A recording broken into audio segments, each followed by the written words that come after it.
एक बार अर्जुन को अहंकार हो गया कि वह भगवान के सबसे बड़े भक्त हैं। उनकी इस भावना को भगवान श्री कृष्ण ने समझ लिया। अर्जुन का अहंकार तोड़ने के लिए एक दिन भगवान उन्हें अपने साथ घुमाने ले गए। भ्रमण करते समय उन दोनों की मुलाकात एक गरीब ब्राह्मण से हुई। उस ब्राह्मण का व्यवहार थोड़ा विचित्र था। वह सूखी घास खा रहा था और उसकी कमर में एक तलवार लटक रही थी। अर्जुन ने बड़े हैरान से उस ब्राह्मण से पूछा, आप तो अहिंसा के पुजारी हैं, आपसे जीव हत्या न हो जाए, इसलिए आप सूखी घास खाकर अपना गुजारा कर रहे हैं, फिर आपके पास यह तलवार क्यों है? यह प्रश्न सुनकर ब्राह्मण ने जवाब दिया, मैं कुछ लोगों को दंड देना चाहता हूँ। अर्जुन ने उस ब्राह्मण से प्रश्न पूछा, हे महात्मा, आपके शत्रु कौन है? ब्राह्मण ने उत्तर दिया, मैं 4 लोगों को ढूंढ रहा हूँ जिन्होंने मेरे भगवान को परेशान किया है, ताकि उन्हें उनके कर्मों का दंड दे सकूं। अर्जुन ने पूछा, वे 4 लोग कौन हैं? ब्राह्मण ने कहा, सबसे पहले तो मुझे नारद की तलाश है। नारद मेरे प्रभु को विश्राम नहीं करने देते हैं, हमेशा भजन कीर्तन करते रहते हैं और उन्हें जगा देते हैं। उसके बाद मैं द्रौपदी से भी अत्यंत नाराज हूँ।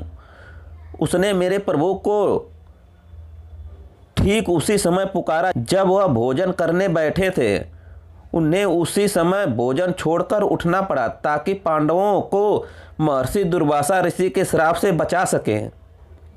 इतना ही नहीं, द्रौपदी ने मेरे आराध्य को जूठा भोजन भी खिलाया था। अर्जुन ने पूछा, आपका तीसरा शत्रु कौन है? वह हृदयहीन प्रहलाद है। उस दुष्ट के कारण मेरे भगवान को गर्म तेल की कड़ाई में प्रवेश करना पड़ा, हाथी के पैरों तले कुचलना पड़ा, अंत में खंभे से प्रकट होने के लिए विवश होना पड़ा। और मेरा चौथा शत्रु अर्जुन है। उसका इतना दुस्साहस तो देखिए, उसने तो मेरे प्रभु को अपना सारथी ही बना डाला। उसे भगवान की असुविधा का थोड़ा भी ध्यान नहीं रहा। इससे कितना कष्ट हुआ होगा मेरे आराध्य भगवान श्री कृष्ण को। यह सब बताने के बाद उस गरीब ब्राह्मण की आंखों में आंसू बहने लगे।